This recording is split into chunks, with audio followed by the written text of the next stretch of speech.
Be ready. 5 seconds.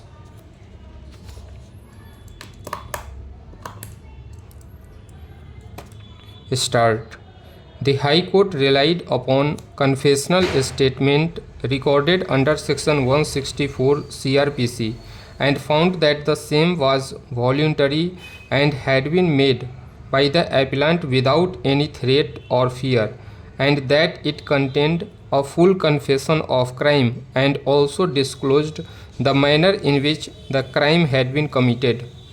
The High Court also relied upon the report of the serologist Sri V.N. Kumar, who had stated in the chemical report that the seized clothes, including blood-stained sword produced by the appellant and the clothes of the appellant, were stained with human blood of B group, which tallied with the blood group with which the clothes of the deceased persons were stained.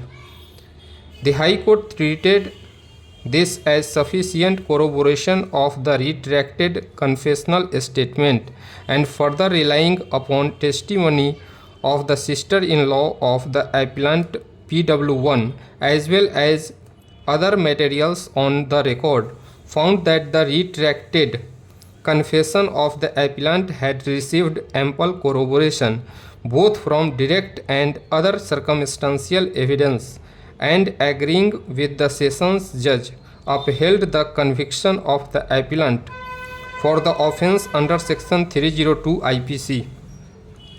We have considered the retracted judicial confession of the appellant carefully and analyzed the statement of learned judicial magistrate Sri Tara Singh PW1.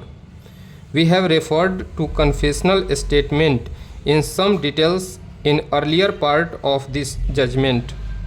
We are satisfied that learned magistrate had taken all necessary precautions to ensure that the appellant had sufficient time to reflect before he made his confessional statement, and that he was under no fear or threat or allurement before appearing in the court to make the statement.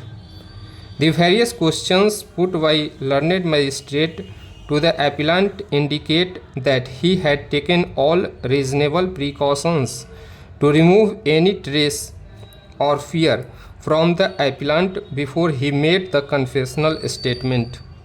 The testimony of the sister-in-law of the appellant, Srimati Ratnabai PW11, who was subjected to repeated and lengthy cross-examination in the trial court, has remained unshaken. Her statement has impressed us, and in our opinion, she had no reason to falsely implicate the appellant with such a heinous offence. Jor Singh PW12 and Bhavar Singh PW13 have lent sufficient corroboration to her testimony as well as to the confessional statement of the appellant. The only discrepancy pointed out with regard to a statement of PW11 is that whereas in her statement under Section 161 CRPC she had named Hansa Bai as the child, but at the trial she had given the name of that child as Manraj. She satisfactorily explained the discrepancy when the question was put to her, and even otherwise one cannot lose sight of the fact that the witness had seen the most gruesome type of murder by her brother-in-law of his own wife and children. Therefore, this minor discrepancy of the name of the child would pale into insignificance, particularly when both Hansa and Manraj were murdered by the appellant along with the others. Stop.